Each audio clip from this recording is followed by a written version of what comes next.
For Victims and Villains, my name is Josh, and today we are getting down to sinning. This is Sinners.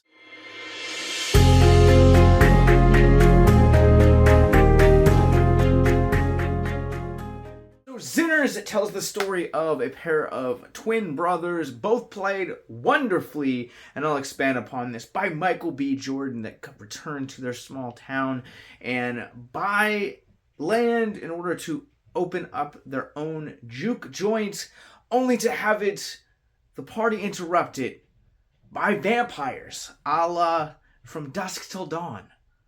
Now I'm going to just go ahead and just get this out of the way. Structurally speaking, this movie reminded me of this generation's From Dusk Till Dawn. If you've never seen From Dusk Till Dawn, essentially it is a heist movie that slowly transforms into a vampire movie.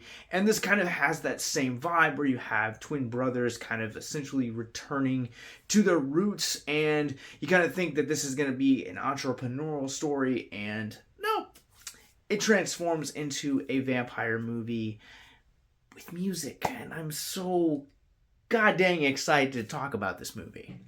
Make no mistake, I love From Dusk Till Dawn, but there is an undeniable level of camp and quirkiness that adds to that just insanity that the second half of that movie is, and that's the reason why it has this cult classic to it. And there are these moments of comedy kind of placed throughout that work really well. I think that's probably one of the things that surprised me the most, was just how funny this movie actually ended up being in certain parts, and just how the line delivery of said jokes are so dry, but they're so perfectly timed. And I just really love how this film kind of has those little beats of comedy in them.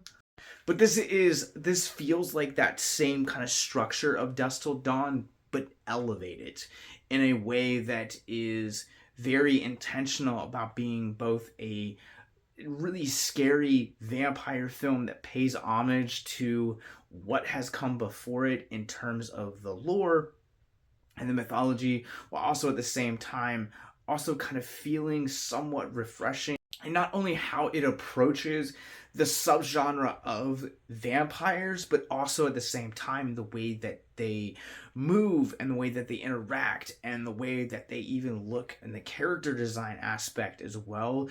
Just all across the board, this is something that is very unique. And I also love as well how this film feels just super layer and intentional with those layers as well. The way that this serves as a social commentary on the unfortunate timelessness of racial injustice and inequality, but also at the same time how it has this musical aspect of it, and how that music aspect feeds into that social commentary, and how also at the same time it speaks on mental health. And there's just so much that Coogler does in balancing that, and the way that it shifts between genres. To call this movie a masterpiece, I feel like, is a fitting tribute on like how to sum up the greatness that is Sinners. This is my prediction for 2025, that I will be hard pressed to find a more satisfying ending to any movie in any genre that is not this movie. And I'm not talking about either of the film's two post-credit scenes. I am talking about the way this movie ends before its credits start rolling. It was just a thing of just absolute sheer brilliance. Like, God, it was so good. I feel like it's rare when movies kind of take my words away. I'm not able to articulate how I feel, or why I love a movie and I'm so passionate about it, or why I hate a movie, or why I'm just kind of But then you get movies like Sinners that come along and they just give you everything that you want from a movie. You want a love story, this one's got it. You want comedy, this one's got it. You want a compelling vampire movie, got it. You want it to be smart elevated horror, it's here. You want those kind of classic throwbacks, they're here. Like, there's so much this movie does, and it feeds into literally everything. And this is my plea to please, Ryan Coogler, if you happen to stumble upon this video, please do not let this be your last genre picture. This movie is outstanding.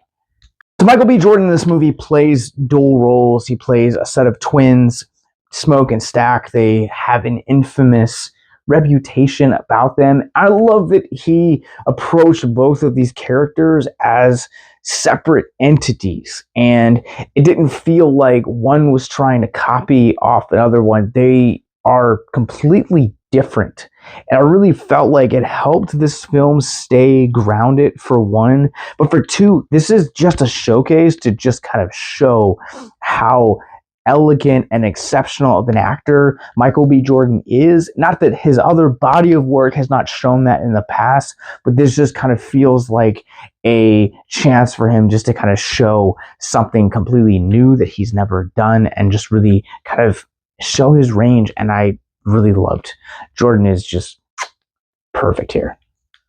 And I think it speaks volumes to Coogler's direction that everybody is just on their absolute A game, but there is one performance in particular that outside of Jordan really stood out to me, and that would be Miles Caton.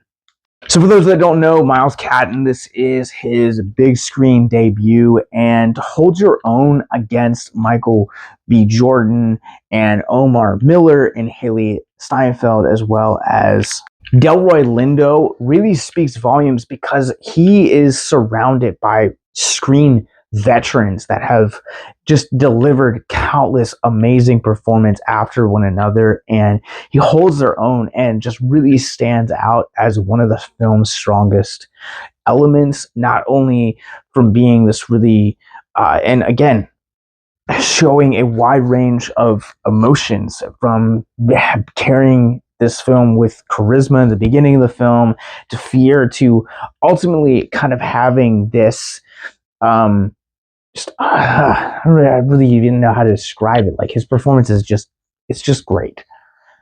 Pacing of this movie, I feel like I just keep sounding like a broken record when it comes to just how much this film just hits on all cylinders, and the pacing is no different. The way that it maneuvers through different subgenres of horror, comedy, drama, musical, all of those, and how it's pacing at its core just feels like a thing of absolute mastery that Coogler manages to have here, both as a writer and as a director. Never is there one part of this movie that ever drags or feels like it was gone too fast. Like, it just has this perfect pace to it that just makes you fall in love with these characters, and then just draws you to the edge of your seat and jump up a little bit with the occasional jump scare.